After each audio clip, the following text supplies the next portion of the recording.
선지자 중에 가장 능력이 있는 선지자를 꼽으라면 두말할 것 없이 엘리사를 말할 수 있습니다. 모세보다 더 큰 능력을 행하였느냐라고 묻는다면 그렇다라고 말할 수 있습니다. 모세가 홍해를 가른 것처럼 엘리사도 요단강을 갈랐습니다. 뿐만 아니라 엘리사는 그 스승과 같이 죽은 사람도 살렸고, 그 스승이 보여주지 않았던 많은 이적과 기적을 행하였습니다. 엘리야가 스승이고 엘리사가 제자입니다.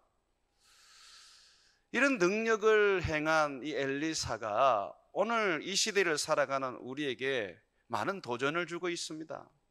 왜냐하면 오늘날 시대는 마치 엘리야가 살았던 시대와 같고 엘리사가 살았던 시대와 같기 때문에 그렇습니다. 그래서 이 암흑적인 시대, 마지막으로서 절망적인 이 시대에 우리 그리스도인들이 살아가려면 하나님의 사람으로서 능력을 가져야 합니다. 힘으로도 안 되고 능으로도 안 되고 오직 여호와의 성령으로 되는 능력이 필요합니다.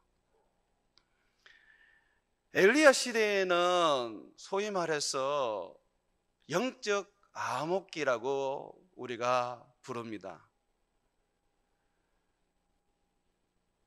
아합 왕이 이사벨이라는 바알을 숭배하고 아세라를 숭배하는 시돈 땅의 왕의 딸을 아내로 맞이하면서 이스라엘은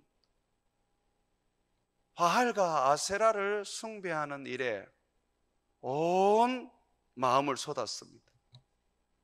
여호와를 믿는 자는 잡혀서 죽게 되고 선지자들은 순교를 당하였습니다.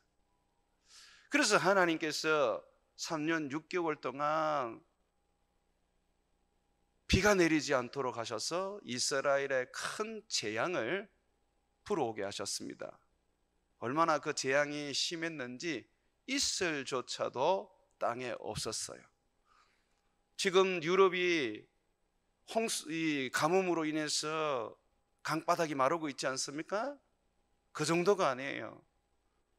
정말 시내에 물 한 줄기 흘러내리지 않는 그런 메마른 광야와 같이 만들어버린 그런 재난이었습니다. 이 재난 속에서 엘리사는 하나님이 주시는 능력으로 살았습니다.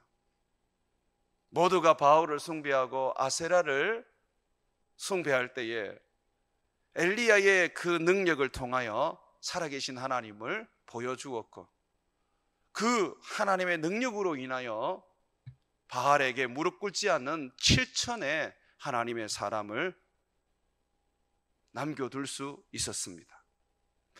자, 이제 이 엘리야 시대가 저물고 엘리사 시대가 되는데, 엘리사 시대는 영적 암흑이 더할 뿐만 아니라 거기에다가 외교적인 문제와 정치적인 어려움이 생기게 되었습니다. 아람 나라가 강대해지면서 이스라엘을 침략하게 되는데, 이스라엘은 나라라고 할 수 없을 정도로 완전히 황폐해지고 백성들은 죽고 잡혀가고 모든 것을 전쟁에서 잃어버리는 처참한 인생을 살게 됩니다. 이런 상황 속에서 하나님은 엘리사를 선지자로 세워서 큰 능력으로 하나님의 살아계심을 보여주었고, 엘리사는 영적 암흑이었고 또 외교적으로 정치적으로 굉장히 나라가 힘겹고 어두운 시대였지만은 그럼에도 불구하고 백성들에게 하나님의 살아계심을 드러내었던 큰 빛으로 살았습니다. 지금 우리는 마지막 시대를 살아가고 있습니다.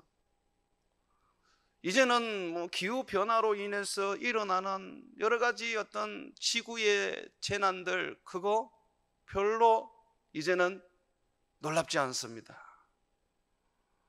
기상 관측 이래에 최고로 폭염이 쏟아지고 홍수가 쏟아지고 곳곳에 불이 일어납니다. 처음에는 놀라웠지만 이제 그것이 우리의 일상이 되어가고 있습니다. 유럽은 강이 마르면서 새로운 살아가는 삶을 찾아낼 것입니다. 기후변화 속에서 많은 재난들을 유럽은 받게 될 것이지만, 그러나 그럼에도 불구하고 그들은 어떠한 노력을 통해서 일상으로 돌아갈 것입니다. 이러한 재앙 속에서 가난한 자들과 그리고 가지지 못한 자들은 많이 고통을 당하게 될 거예요. 돈 있는 자들은, 부한 자들은 이런 재앙 속에서도 그들은 넉넉하게 살아갈 것입니다. 그것이 성경의 재앙 시대 속에서 부자들과 권력 있는 자들이 살아가던 모습입니다. 특히 예수 믿는 사람들은 신앙으로 인하여 많은 핍박을 당하게 될 것입니다. 핍박뿐만 아니라 세상적인 유혹으로 인해서 믿음을 버려야 할 때도 올 것입니다. 우리에게도 큰 위기가 왔죠. 이런 상황 속에서 예수 믿는 우리는 경제활동을 하든 정치활동을 하든 또는 이 땅 가운데에서 믿음 생활을 하던 능력이 필요합니다. 더 이상 좋은 환경 기대하면 안 됩니다. 대학만 졸업하면 취업할 수 있는 그런 시대 소망하면 안 됩니다. 이제는 기근의 시대요, 또한 홍수의 시대요, 불의 재앙의 시대인 것을 알고 우리는 이 시대 속에서 그래도 한 그루의 사과나무를 심어서 사람들과 나눠 먹을 수 있는 삶을 살기 위하여 믿음으로 말미암아 끝까지 주를 믿는 신앙을 지키기 위하여 능력을 가져야 합니다. 주님은 이 능력을 주시기 위하여 이 땅에 오셔서 십자가에 못 박혀 죽으셨습니다. 그리고 부활하셨습니다. 주님께서는 제자들에게 하늘로부터 능력이 입혀올 때까지 예루살렘을 떠나지 말라고 하시면서 마침내 오순절에 능력을 주셔서 그 능력을 입고 핍박과 환난 속에서 당당하고 담대하게 예수 그리스도의 복음을 전할 수 있게 해 주었습니다. 다시 말씀드리지만 힘으로 능으로 살아가는 게 아닙니다. 여호와의 성령으로 말미암아 살아가야 합니다. 성령으로 산다는 것은 능력으로 산다는 것을 말하는 겁니다. 그래서 저는 오늘 엘리사가 하나님으로부터 능력을 받은 사건을 오늘 본문 말씀으로 여러분들과 함께 읽고 이 말씀을 제가 풀어 해석하면서 그러면 어떻게 하면 우리도 능력을 받을 수 있는지 한번 살펴보려고 합니다. 주님은 우리에게 능력 주시겠다고 약속하셨기 때문에 우리는 누구나 다 받을 수 있습니다. 그러나 준비된 그릇이 아니면 받을 수가 없습니다. 주님께서 우리에게 가르치시는 그 가르침을 따르지 않으면 받을 수가 없는 것이죠. 그래서 우리는 오늘 엘리사의 삶을 통하여서 그가 엘리야보다 갑절의 능력을 받았는데 어떻게 그렇게 될 수 있었는지 살펴보고자 합니다. 먼저 이 엘리사에게서 볼 수 있는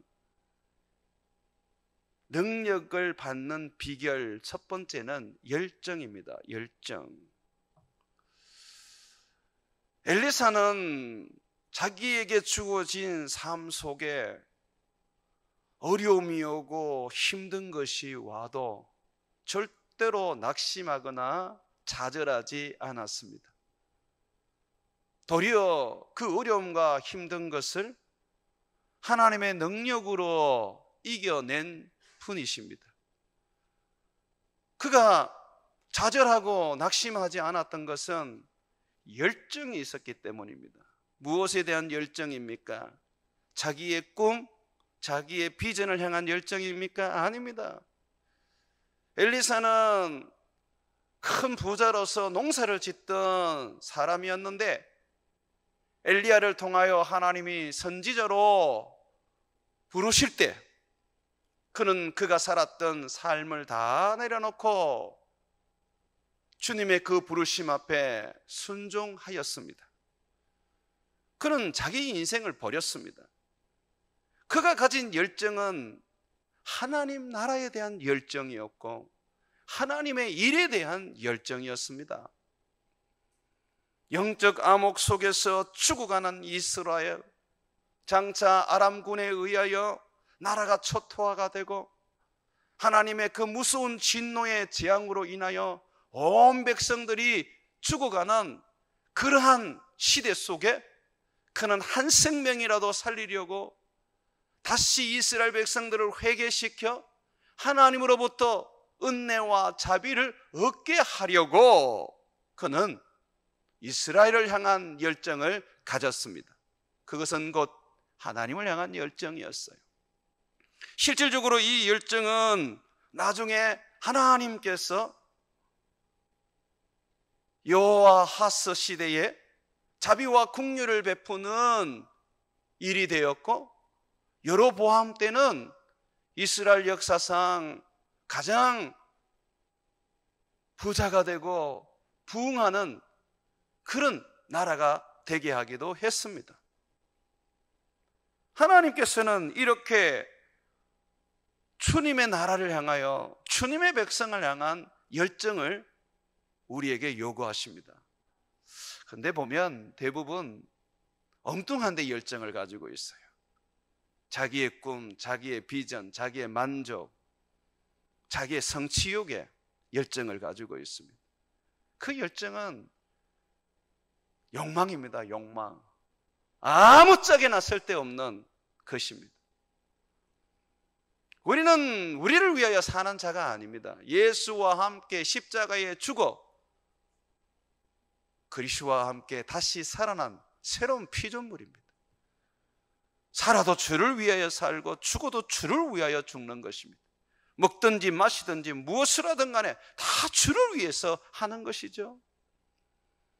여러분이 직장을 다녀도 주를 위하여 다니는 것입니다. 기업을 해도 주를 위하여 하는 것입니다. 여러분이 뭘 하더라도 다 주님의 영광을 위해서 하는 것입니다. 목사가 되고 선교사가 되어야지만이 주님을 위해 살 수 있다는 생각은 위험한 생각입니다. 그렇다면 다윗은 목사입니까? 선교사입니까?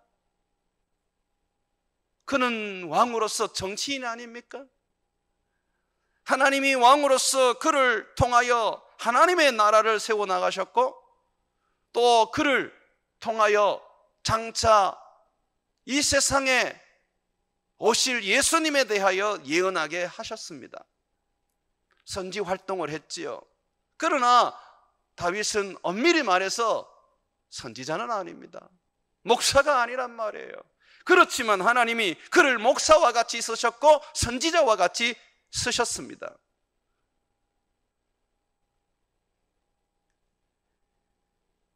여호수아는 어떻습니까? 다니엘은 어떻습니까? 그들 모두가 다 선지자가 아니지 않습니까? 정치인들이고 나라의 지도자들이었지 않습니까? 그런데 그들의 삶은 누구를 위하여 삽니까? 하나님을 위해서 살지요. 다니엘 같은 경우에는 나라를 잃고 바벨론으로 포로로 잡혀가서 그 바벨론에서 정치인으로 살았지만 그는 하나님을 위하여 일했습니다. 바벨론에서 정승이 되어서 나라를 이끄는 아주 중요한 인물이 되었음에도 불구하고 그는요 항상 주님께 충성한 인물이었습니다. 여러분 직장 속에 여러분의 상사가 있고 여러분들의 사장이 있습니다. 그런데 주님 우리에게 말합니다. 너희는 너희 직장 속에서 누구에게 충성해야 하느냐? 주님께 충성해야 된다고 말합니다. 그렇기 때문에 우리는 사람들이 볼 때는 열심히 일하고 안 볼 때는 노는 게 아닙니다. 주님이 내게 주신 기업이 내 직장인 줄 알고, 주님이 내게 주신 기업이 내가 지금 살아가고 있는 삶의 현장인 줄 알고, 우리는 그곳에서 땀을 흘리며 최선을 다하여 주를 위하여 충성하는 것입니다. 이게 열정이에요, 열정. 선지자로 부름을 받은 엘리사는 열정이 넘치는 사람이었습니다. 큰 암흑의 시대, 정치적으로 외교적으로 아주 어두운 시대를 그가 살아야 하지만, 그러나 그는 이스라엘 백성을 살리겠다는 열정, 이스라엘 백성들에게 살아계시는 하나님을 보여주어야 되겠다는 열정, 그 열정으로 말미암아 하나님께 갑절에 성령의 역사를 구했던 것입니다. 엘리사가 스승보다 더 큰 능력, 스승이 하나를 가졌다면 자기는 2개를 가지게 해달라고 이 욕심을 내고 있는데 하나님은 이것을 이루어 주십니다. 그가 가진 이 욕심은 세속적인 욕심이 아니라 그 자신을 과시하고자 하는 그런 욕심도 아닙니다. 하나님의 일을 온전히 수행하고자 하는, 하나님 앞에서 헌신하며 충성하며 하나님의 백성들을 섬기고자 하는 그의 열정으로 말미암아 구해진 거룩한 욕심입니다. 열정이 있는 사람은 일에 대한 욕심이 있을 수밖에 없습니다. 더 많은 것을 남겨서 사람들에게 더 돌아가게 만들고 싶은 그런 마음의 욕심이 있습니다. 내 자녀들에게, 내 성도들에게 더 많은 것을 주고 싶은 욕심이 있습니다. 새벽에 피곤하지만은 일어나서 새벽 기도를 드리는 이유가 교회를 위해서, 하나님 나라를 위하여, 자녀를 위하여 기도해서 뭔가 좀 더 많이 우리의 자녀들과 우리의 성도들이 하나님의 은혜를 입도록 하고자 하는 거 아닙니까? 기도에도 욕심이 없으면 안 돼요. 그런데 그것은 열정입니다. 주를 향한 열정입니다. 마음에 열정이 없으면, 하나님에 대한 욕심이 없으면 그 마음은 힘이 없습니다.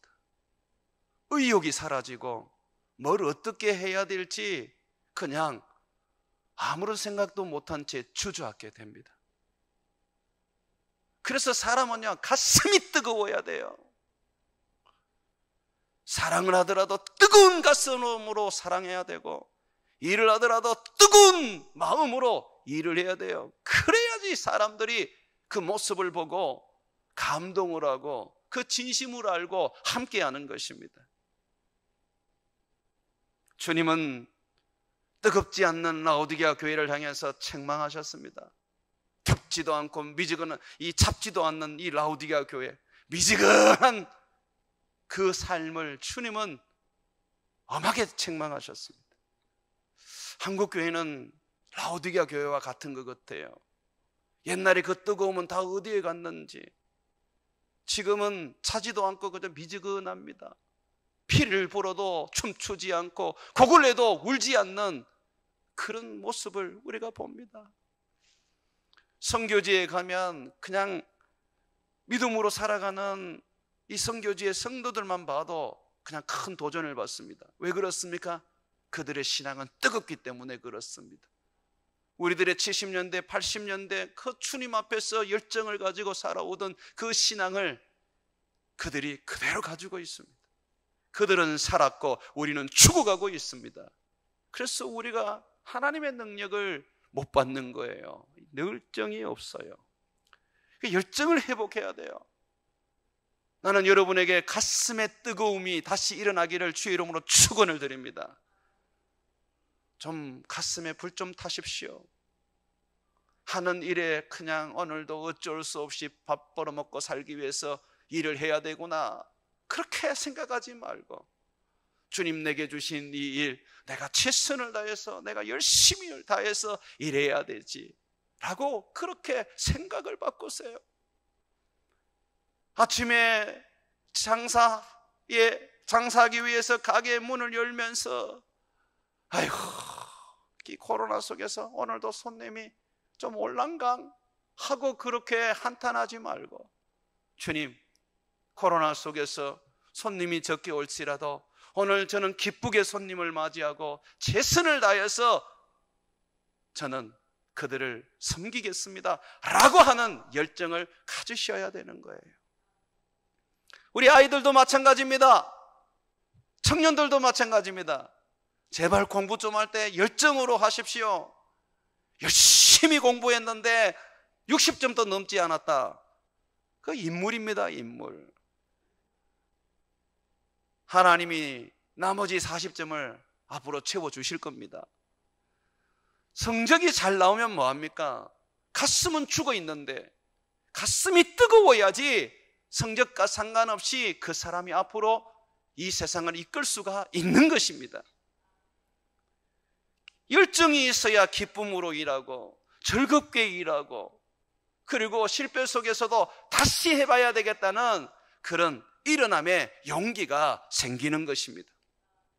열정이 있어야 그 다음으로 이어지는 것이 바로 엘리야의 두 번째 능력을 받는 비결인데, 바로 갈망이 생깁니다. 뭐에 대한 갈망이냐면 하나님에 대한 갈망이 생깁니다. 내 속에 막 열정이 일어나는데 돈에 대한 어떤 갈망이 생기고, 또는 세상의 어떤 높은 자리에 대한 갈망이 생긴다면 그거 지금 열정이 잘못된 거예요. 내가 가지고 있는 이 열정이 하나님에 대한 갈망으로 바뀌어지고 있다면 지금 그것은 옳은 열정을 가지고 있는 것입니다. 여러분, 엘리사가 하늘로 승천하는 이제 상황이 되었습니다. 성경에는 죽음을 보지 않고 하늘로 승천한 사람이 2명 나오죠. 에녹이 첫 번째 사람이고 엘리야가 두 번째 사람이죠. 이 엘리야가 이제 하늘로 승천하는데 이것을 선지자들이 다 알고 있었습니다. 빅 이슈였어요. 엘리야의 제자 엘리사도 알고 있었습니다. 그래서 이 엘리사가 이 엘리야를 붙잡고 놓아주지 않는 거예요. 이제 자기 혼자 남아서 암흑의 시대 속에서 하나님의 선지자로 살아야 되는데 너무너무 두려운 일이거든요. 지금까지는 스승의 그늘 속에서 살았는데 이제는 독립을 해야 됩니다. 그래서 이 엘리사가 그냥 놓아주지 않습니다. 왜 놓아주지 않느냐면 이렇게 오늘 말씀을 하죠. 9절 한번 보십시오. 엘리야가 엘리사에게 이르되 나를 내게서 데려감을 당하기 전에 내가 내게 어떻게 할지를 구하라. 엘리사가 이르되 당신의 성령이 하시는 역사가 갑절이나 내게 있게 하소서. 성령의 역사가 갑절로 임하게 해달라고 말합니다. 자, 우리는 여기에서 보면 어디에 포커스를 두느냐 하면 능력에 포커스를 둔단 말이죠. 능력에 포커스를 두다 보니까 뭘 잃어버리냐면 하나님을 잃어버려요. 하나님은 인격이신데 하나님 그분에 대한 것은 놓쳐버리고 그분 손에 있는 능력과 이적에만 관심을 가진단 말이죠. 지금 그러면 엘리사가 엘리야 손에 있는 능력만을 요구하고 있는 것입니까? 아닙니다. 엘리야가 하늘로 승천한 후에 이제 엘리사가 혼자 되었습니다. 혼자 되었을 때 그가 어떻게 말하는지 한번 보십시오. 14절입니다. 엘리야의 몸에서 떨어진 그의 겉옷을 가지고 물을 치매 이르되 엘리야의 하나님 여호와는 어디 계시나이까 하고 그도 물을 치매 물이 이리저리 갈라지고 엘리사가 건너니라. 지금 엘리사가 결국 자기가 원하는 대로 성령의 역사의 갑절을 얻게 됩니다. 엘리야의 능력에 갑절을 얻게 됩니다. 자, 갑절을 얻게 되는데 그가 첫 기적을 그 스승처럼 이제 물을 갈라지게 하는데 이렇게 말합니다. 엘리야의 하나님이 어디 계시나이까? 지금 엘리사가 무엇을 지금 말하고 있습니까? 하나님이 어디 계시느냐? 엘리야와 함께 하시고 엘리야에게 능력을 행하시던 하나님이 어디 계시냐 그럽니다. 하나님 어디 계세요? 지금 자기와 함께 하시는 거예요.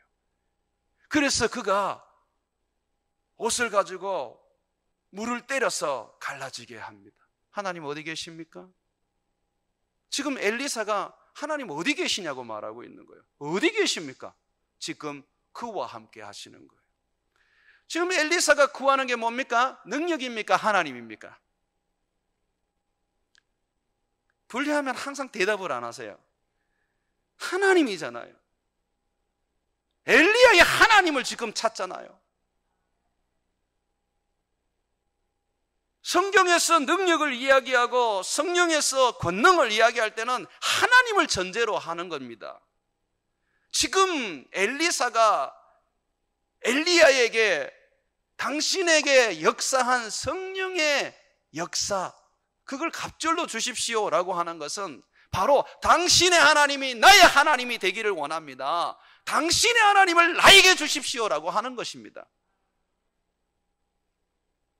한번 보십시오. 15절 말씀, 맞은편 여리고에 있는 선지자의 제자들이 그를 보며 말하기를 엘리야의 성령이 하시는 역사가 엘리사 위에 머물렀다 하고 가서 그에게로 나가 땅에 엎드려 그에게 경배하고. 엘리야에게 역사하시던 하나님이 지금 어디로 가셨습니까?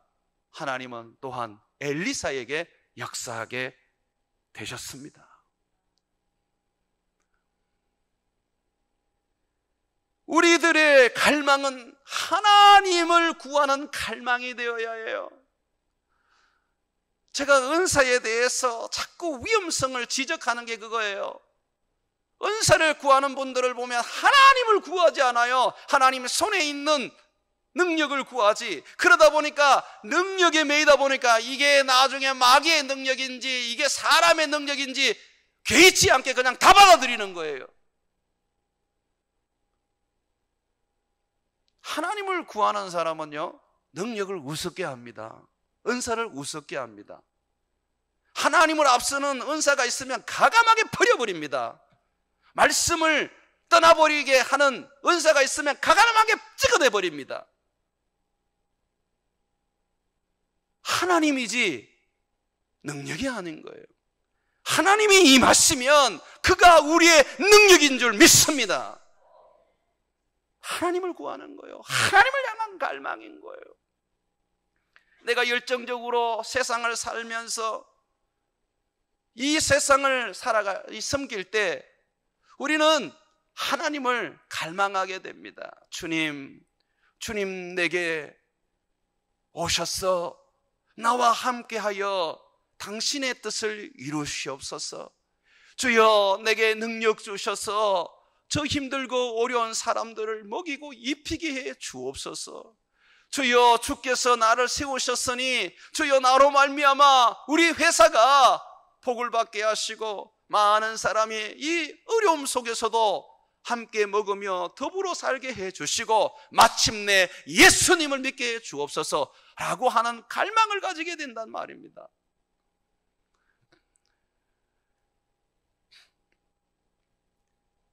우리의 삶이 세상을 향하여 열정적으로 살아갈 때 우리는 더욱더 하나님을 구하게 됩니다. 하나님을 예배당에서만 찾으면 안 돼요. 이게 우리들의 문제예요. 예배당에는 가만히 계셔도 하나님이 여러분에게 임하실 겁니다. 여러분들이 정말 하나님을 찾아야 할 것은 여러분의 직장이고 여러분의 기업입니다. 여러분의 살아가는 삶의 현장이란 말이에요. 엘리야의 하나님이 어디 계십니까? 바로 여러분에게 계셔야 하는 겁니다. 교회에서 만나는 하나님, 예배 때 만나는 그 하나님이 내 직장 속에서, 내 일상 속에서, 내가 사람과의 그 관계 속에서 임하시고 나타나야 한단 말입니다. 그럴 때에 하나님의 역사가 우리에게 일어나는 것입니다.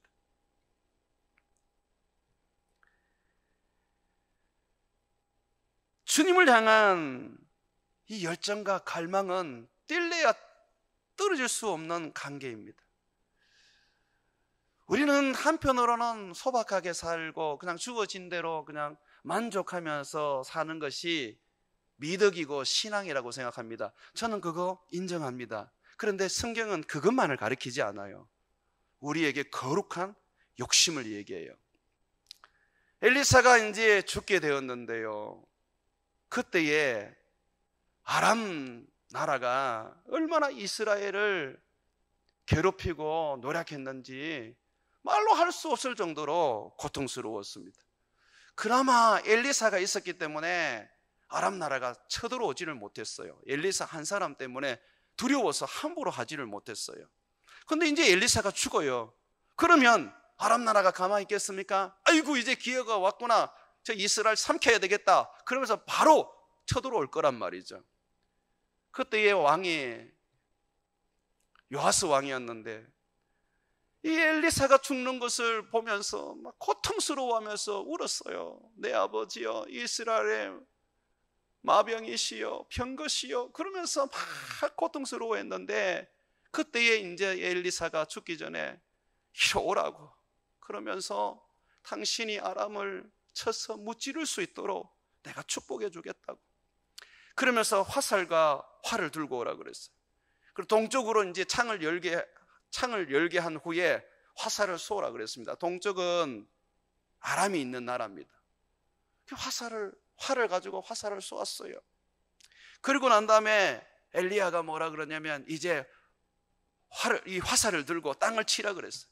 그 왕이 이제 땅을 치는데 3번을 딱 쳤어요.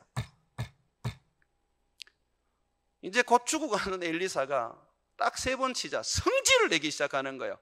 왕이여, 적어도 5번, 6번을 쳐야지 어떻게 3번밖에 안 칩니까?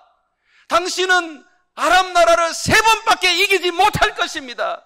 당신이 5번을 쳤으면 아람을 완전히 진멸시킬 것인데 당신의 그 열정과 그 갈망이 너무 적어서 결국은 이스라엘 망하게 되었습니다 라고 하는 거예요.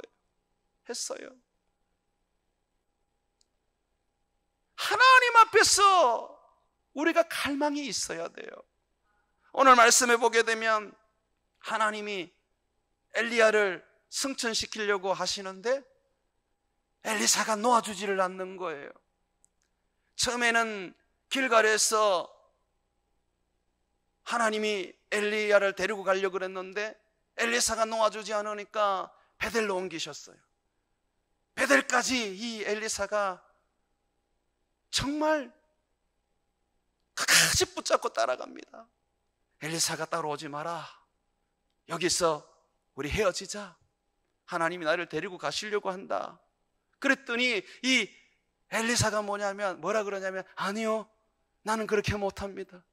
하나님의 살아계심과 당신의 영혼이 살아있음을 두고 내가 맹세합니다. 나는 절대로 당신을 떠나지 않겠습니다. 이게 무슨 말이냐면 나는 당신과 함께 죽겠습니다 라고 말하는 거예요. 그래서 하나님께서 베델에서 안 돼서 여리고로 데려갑니다. 여리고로 가는데 이 엘리사가 놓지 않거든요. 그 다음에 요단으로 갑니다. 그제서야 요단에 가서 엘리야가 묻는 겁니다. 오늘 말씀이죠. 9절 한번 보십시오. 엘리야가 엘리사에게 이르되 네가 계속해서 나를 따라다니고 나를 놓아주지 않으니까 그래, 네가 원하는 게 뭐냐 하고 묻는 겁니다. 나를 내게서 데려감을 당하기 전에 내가 내게 어떻게 할지를 구하라. 엘리사가 이르되 당신의 성령이 하시는 역사가 갑절이나 내게 임하기를 원합니다. 결국은 어때요? 엘리사가 자기의 소원을 아뢰고 그리고 마침내 받아냅니다. 믿음의 사람은 이렇게 살아야 돼요. 하나님 앞에 열정이 있고 하나님 앞에 간절함이 있고 갈망이 있는 사람은요, 주님 붙잡고 놓아주지 않아야 돼요. 가나안 여인이 자기 딸을 살리기 위해서 예수님이 그렇게 외면하고 계라고까지 모욕을 해도 놓아주지 않고 끝까지 붙잡고 예수님께 그의 소원을 아뢰던 것처럼, 사람들이 조용하라 그래도 소리 지르면서 다윗의 자손 예수여 나를 불쌍히 여겨달라고 그렇게 예원했던 소경처럼 주님을 향한 갈망이 있고 갈급함이 있어야 되는 것입니다.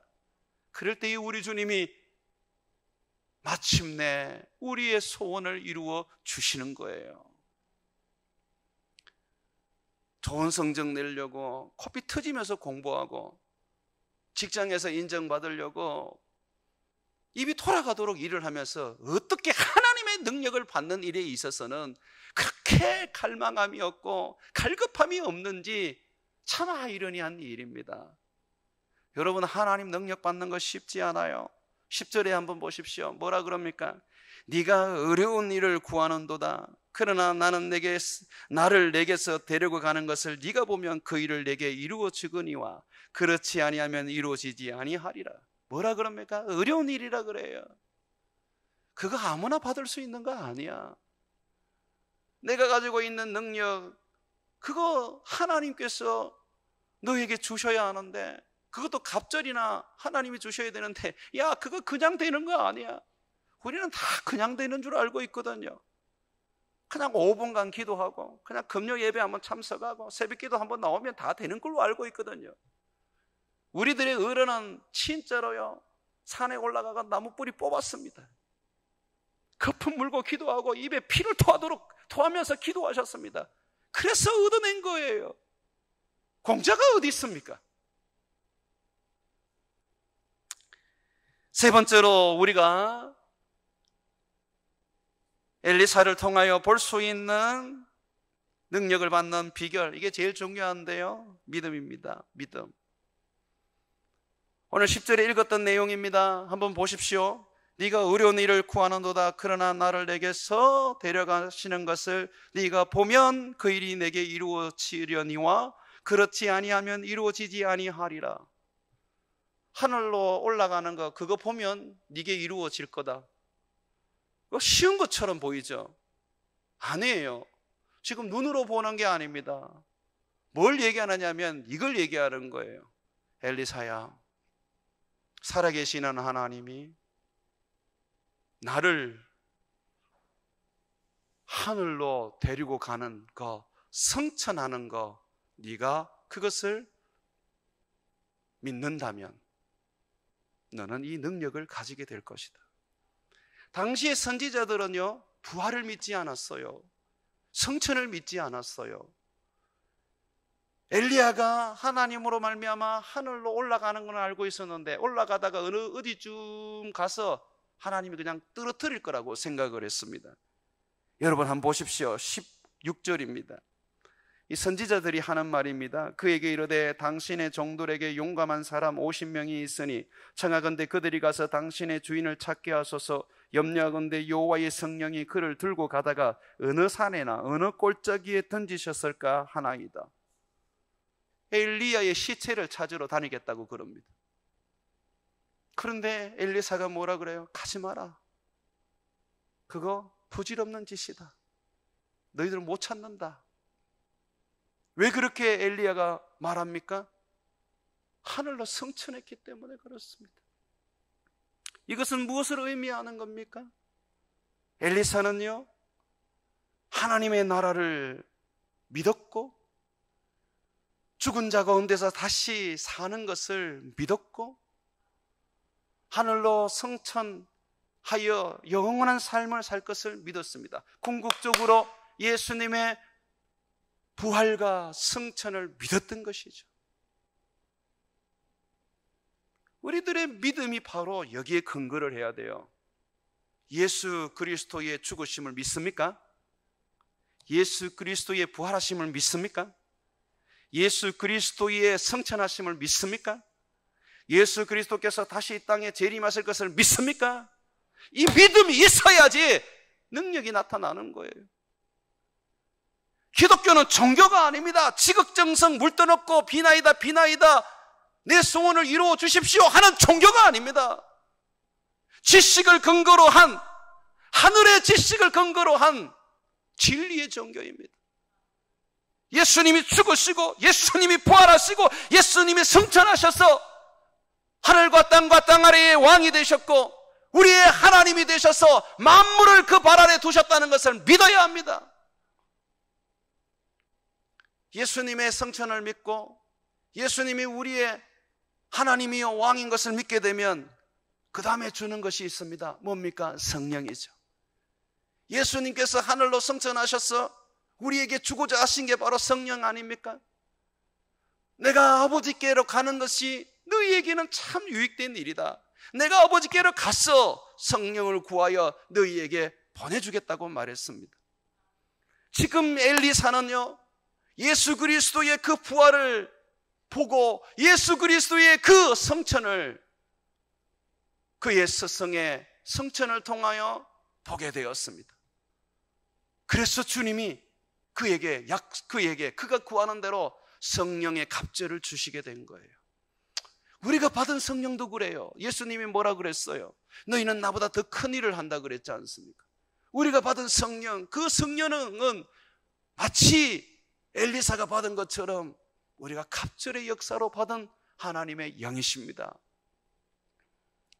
예수님을 믿는데 죽음도 믿지 않고 부활도 믿지 않고 성천도 믿지 않고 성령을 주심도 믿지 않고 재림도 믿지 않는 사람들은 다 종교입니다. 구원에 이를 수 없습니다.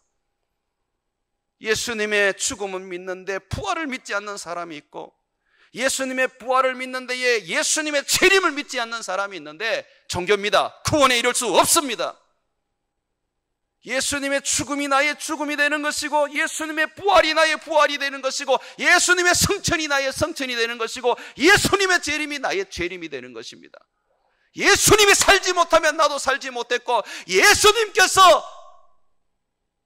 하늘에 오르사 아버지 보좌 우편에 앉아 우리의 왕 중에 왕이 되시지 않았다면 우리도 왕 노릇을 할 수가 없는 것입니다.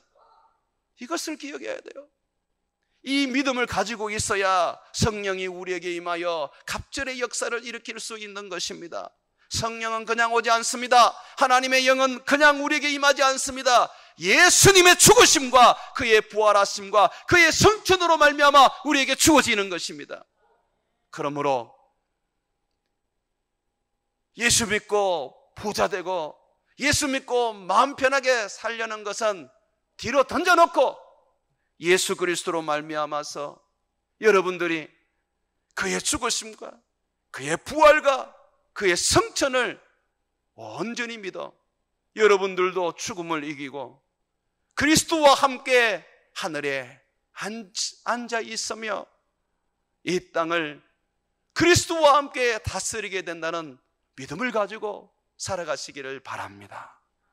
사랑하는 여러분, 예수님의 모습이 바로 앞으로 여러분들이 가지게 될 모습일 것입니다.